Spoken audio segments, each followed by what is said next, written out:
Hi there, this is the Business Day exclusive with me, Elizabeth Musa. Today I'm in conversations with the co-founder and the managing director of TTP, which is a tech solution company focusing on logistics and mobility and making use of technology to transform the face of transportation in Nigeria. I'm excited for this conversation today, and I'm sure Mr. Jama is also excited. Good afternoon and welcome to the show, sir. Good afternoon, Elizabeth. Thanks for coming. I really like the work that you do with TTP, which is Truck Transit Parks, obviously. Talk to us about where you're coming from and where you are now. So Truck Transit Parks, which we are rebranding to TTP now, began as a technology company that wanted to change the narrative about ports and truck traffic congestion.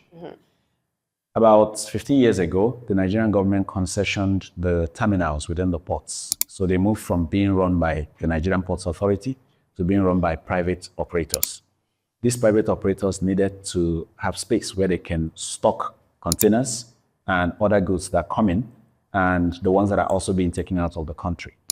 But as the ports have not been expanded since they were built in the 1930s, and as our road infrastructure have also not been expanded, the result naturally was congestion, as our increased import and increased population generated more traffic than the ports could handle. Between 2017 and 2019, we had a lot of congestion here in Apapa and Tinkan Island. And as a company, we felt that the use of technology could help to solve that truck traffic problem that looked endemic. So we designed a solution that is both local and also has international appeal. We called it ATO. It is a traffic management and scheduling application that enables all the stakeholders within the maritime environment to plan their movement and plan their operations in one single app. So whether you are a terminal operator, you are expecting a certain traffic of trucks in a day to evacuate or to bring in cargo to the port, or you are a transporter who has gotten a business or businesses to move cargo into and out of the port, or you are a shipping agent who has cleared goods that are either leaving the country or coming into the country. ATO provides you a platform to plan the movement of the trucks that are going to form part of your operations day by day. So with this, we're now able to manage the congestion. I used to see 7,500 trucks a day lined up and finding it difficult to move, to now being able to shift that traffic away from the road into what is called satellite truck parks and pre-gates. From here, the trucks are now able to move into their respective ports and terminal destinations. I'm also curious to know, because for decades we've known the Apapa, Tinkan environment to be congestion ridden. So how was ATO able to transform this? I'm hoping that has been transformed, I believe, from what you're saying. So how are you able to achieve that? What was the biggest mindset shift? Okay, so the biggest mindset shift was that we're going to move from manual operations, manual traffic management, manual data collection to digital. That was the critical shift in mindset that was necessary. The second was that every stakeholder were going to be assigned roles, and those roles are going to be monitored. And as long as each stakeholder perform their roles that they've been assigned, we're going to have sanity on the road by way of freedom of movement instead of traffic congestion. The third was that we needed hard infrastructure, and this hard infrastructure included parking lots for these vehicles, for these trucks. So when you combine technology, which is represented by the ATO app, stakeholder collaboration, which means that every stakeholder, whether you are the Nigerian Ports Authority, the Lagos State Government, police, last mile terminal operators, shipping agents, drivers, transporters, everyone had a role to play in managing the daily traffic of trucks into the port. And then you have infrastructure where the trucks that hit ATO were on the road will now need to go into those parking facilities until they are needed at their respective terminals.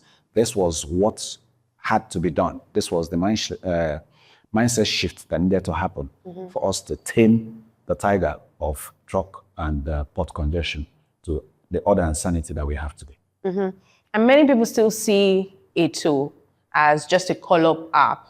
How do you really describe what it is that ATO is, especially as a foundational infrastructure that you created? So ATO is an economic driver. It is not just a traffic management app. Why I say it's an economic driver is that Nigerian economy is dependent on a lot of things that happen in the ports. And there are a lot of agencies that drive what happens in the ports, especially as it comes to cargo clearance, payments being made to the federal government, and data gathering. So you have the customs, for example. We have integrated our ATO app with the NXP that is managed by customs and the CBN. NXP simply means Nigerian Export Proceeds. So if you have any export, like you are moving out of the country, there's a certain payment you make to the federal government. Before now, trying to inspect that cargo, assess what needs to be paid, make the payments used to take a lot of time in the ports, creating in-terminal congestion, which means the truck that has come into the port needs to go through these processes before it can then offload its cargo and it is shipped. We've taken that out of the port, working with the Nigerian Customs Service and the Nigerian Ports Authority. And those activities are now performed outside of the port before the trucks get into the port corridor. ATO is at the center of that. We call these facilities export processing terminals. So ATO has been integrated with the CBN Export Proceeds platform and the export processing terminals established by MPA to ensure that these economic activities that sometimes delay the movement of cargo and trucks is now conducted outside of the economic zone. Now, with ATO integrating all of these processes, you have a faster movement of cargo and trucks that are bearing exports from their points of origination to the destination terminals. So ATO is doing more than simply managing traffic. It is coordinating, and it's a hub for economic activities managed by digital technology. I like how you've already just well captured the fact that it's a hub that manages, economic activities. But one thing that TTP does is, it works as basically an intersection between government and the private sector. Right. And it's a partnership model that's quite interesting. What would you say this partnership model has achieved that couldn't have been achieved alone with just the government or just the private sector? For quite a number of years, we tried to engage with private operators. We tried to engage with some of the transport unions. We approached some of the tank farm operators, some of the downstream petroleum operators to provide a service, a digital service that can enable them move their trucks and move their cargo faster. But adoption was slow because the question was, so if we engage you to do this for us, we are still going to share the road with other operators who are not your customers, whom you have no control over. So how are you going to ensure that while we follow this process, that we are not now going to be stuck by others who are not following the same process? So that means you needed a big brother who would tell everybody, come under this umbrella. And that was where the government came in. The government said, hey, all of you operators must go through this platform for you to perform this operation or perform or receive this service. So by having a government partner in who has the resource of the law and the power of enforcement behind them, they can then make sure that that innovation, which we are responsible for, is now implemented across board, not in silos, not for certain stakeholders and not for others. So that is why it is important to have private innovation, which we are bringing through ATO and supplementary solutions, and also the government big brother capability that ensures that everybody falls in line and complies. And that has been part of the critical success factors for ATO. I imagine that scaling a system as this would have been very challenging, operationally. So can you tell us some of the challenges you experienced as managing director and how you were able to surmount these challenges? So the first was apathy. We had some stakeholders who said, people have tried these digital things before and it didn't work. So how are you sure your own is going to work? In 2021, June, July, we used to hear talk on the corridor, they no go last. After some months, they go pursue them. They go tire. Everybody will go back to waiting that they do before. This thing, they work, money they enter our pocket. We hear policemen and last month tell our drivers, now ATO we go chop, because they were used to chopping before ATO came on board. So we had some stakeholders who were benefiting from the chaos. And for them, ATO represented a threat to their private interest. So we had a lot of skirmishes that we had to deal with, both overtly and covertly. We also had the lack of digital literacy. There are some drivers, some stakeholders that to go online to book for their truck to go into the port, they didn't have that capability.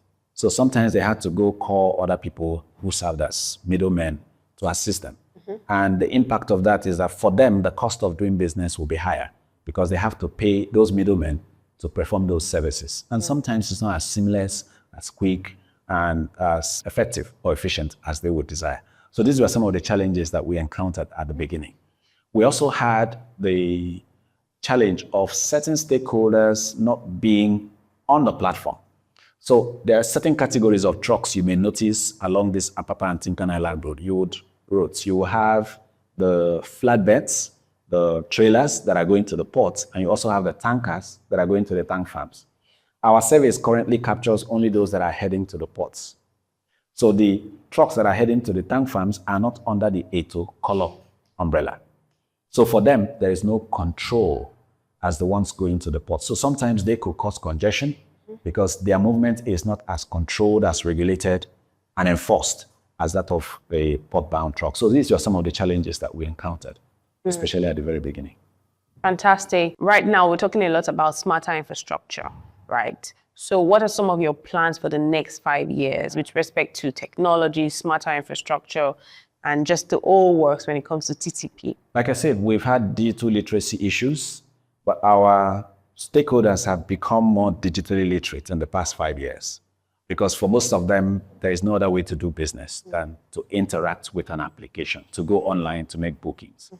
We are now scaling up the technology infrastructure for the ATO app and its surrounding operations by introducing what is called electronic tags. Electronic tags are tags that interact with an electronic reader. You place it on the windshield of a vehicle, and with the e-tag reader that is at the control location, so it could be a port gate, it could be a park gate like we have here, the vehicle is able to gain access into the park, the pre-gate, or the port, or the terminal without human interference or without human interaction. So the driver does not need to touch anything. The driver does not need to leave his vehicle. Because his vehicle is already equipped with an RFID-enabled tag, that tag can interact with the readers at the locations he needs to access, and he can go in. That is going to increase the time of processing those trucks into those parks and those ports by over 60%. So we're going to have a 60% reduction in the time it takes to process the trucks. So the processing will be faster this time around. We are also integrating what is called the minimum safety standards. So the Nigerian Ports Authority have this specification for the safety standard of trucks that will call at our ports. Currently, that certification is manual. So we are proposing to the Nigerian Ports Authority that we should go digital on this so that each truck will have a unique identifier that is tied to its certification of safety status. So you don't have the rickety trucks that may swap their safety certification or their plate numbers with another truck and are able to gain access into the port. Nigeria is also working on the National Single Window. The National Single Window platform is a platform that integrates all the processes, procedures, government agencies, and stakeholders in the maritime ecosystem on one single platform. So if you have cargo that you want to send out of the country or you want to bring into the country, you have one platform you log into, and from there you access all the services that you need to interact with for those goods to be exported or for those goods to be cleared in. So we are also working with the Nigerian Ports Authority in 2026 and beyond to integrate ATO with the National Single Window. So this will achieve a more seamless experience for our users, faster processing of trucks into the port, faster clearing of goods, and that will reduce the time that it takes to do business. Overall, it's going to increase Nigeria's ranking in Ease of Doing Business Index, and it's going to make our ports to be much more attractive than other ports within the region for doing business. Currently, Nigeria is losing a lot of cargo to Benin and Togo ports because of perceived difficulty in and speed of processing transactions at the port. But we hope that these initiatives are going to increase our ranking and reduce the time it takes for operators, transporters, and others to process their activities at the ports.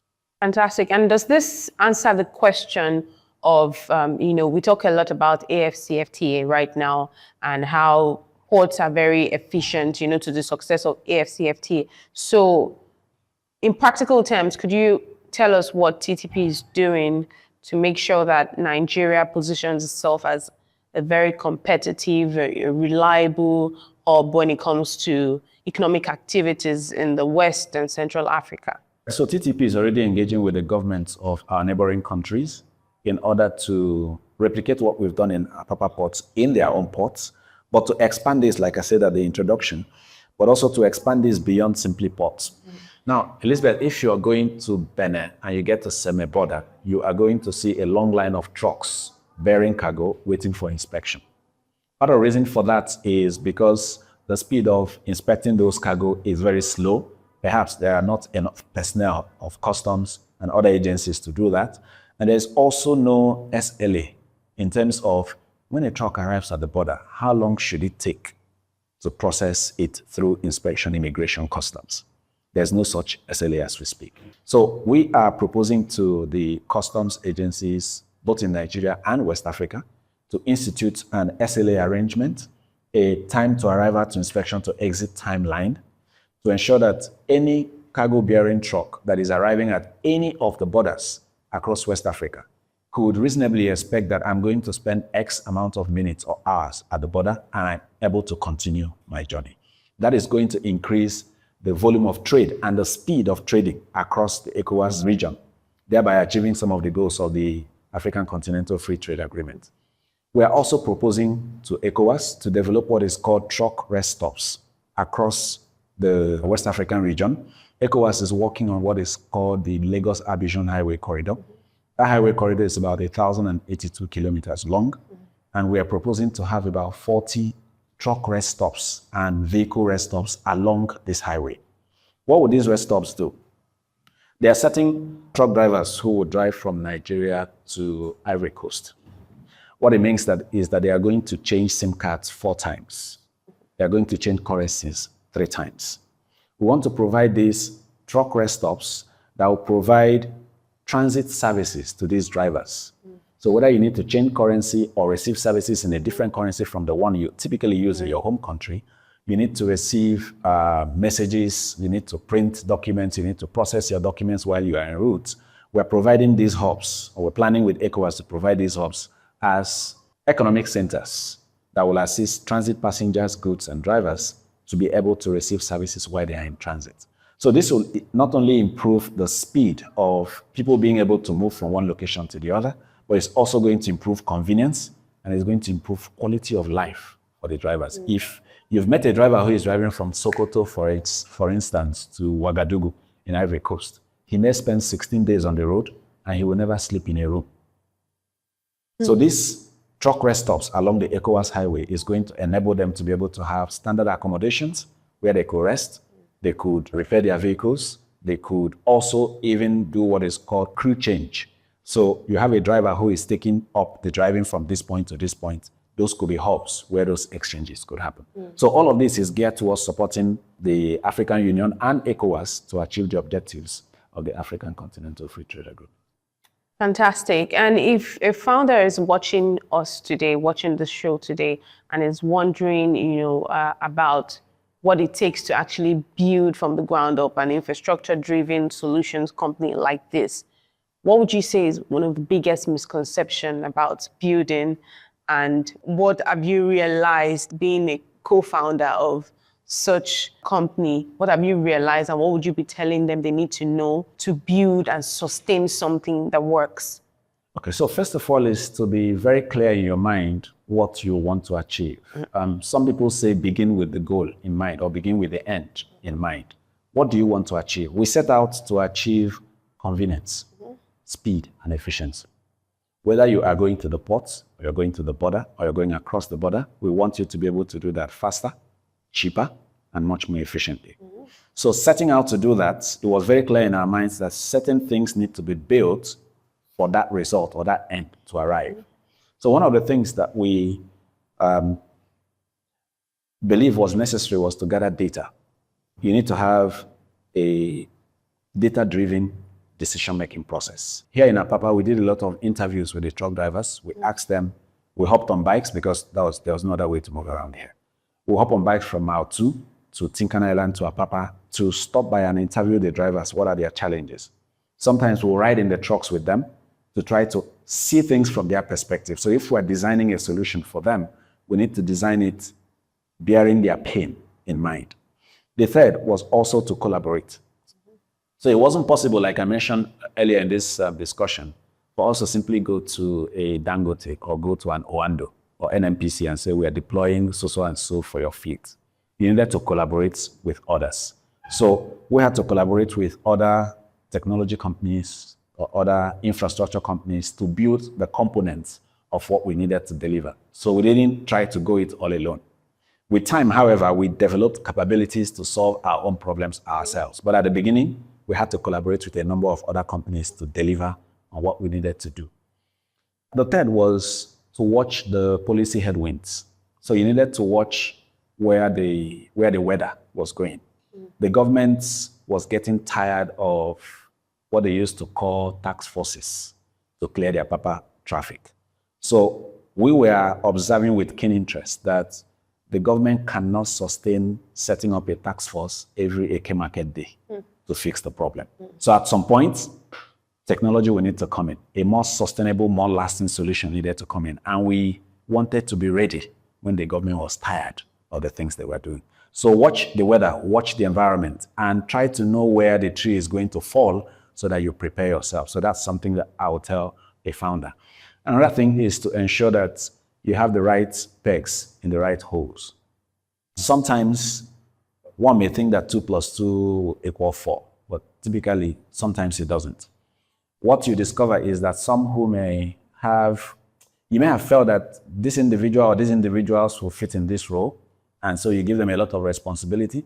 You find out that they are not fitted for that role because of what you want to build, because of where you want to go. And perhaps they do not have the DNA of stick with it until you achieve it. So some of your partners, some of your co-founders, some of your financiers may get tired that the thing is not working as they thought, and they will drop off. Or you may need to make the hard choice of cutting off some relationships. You have to have the courage to do that. But at the end of the day, like I said, if you have a clear picture in your mind of where you want to go and identify the data on which you make the decisions you need to make, and then ensure that you watch the policy headwinds where they are going and be prepared before they get there, you should be able to make a sustainable headway as a founder. Incredible. And I think my final question for you today will be this. When many years down the line, when Nigeria looks back at, this period of logistics and port reforms, where do you want TTP to be in history? What's the legacy you want to be remembered for? Well, I won't say for me as an individual, but I will say for the company and for the team, because I'm just a team member. It just happens that, like I said at the beginning, I'm the general errand boy. But as a team, I want us to be remembered as the people who said enough was enough in manual management of truck traffic and taking the hard choice or making the hard choice of setting up a system that would drive not just traffic management, but also economic activities within the maritime environment. One of the things that I would say is a pure legacy for us, for which we're very proud, is that Nigeria's export volume has increased by 776% from when we launched 5 years ago to now. And that is because the process and the speed of getting these export goods into the port has been significant. The speed has been increased.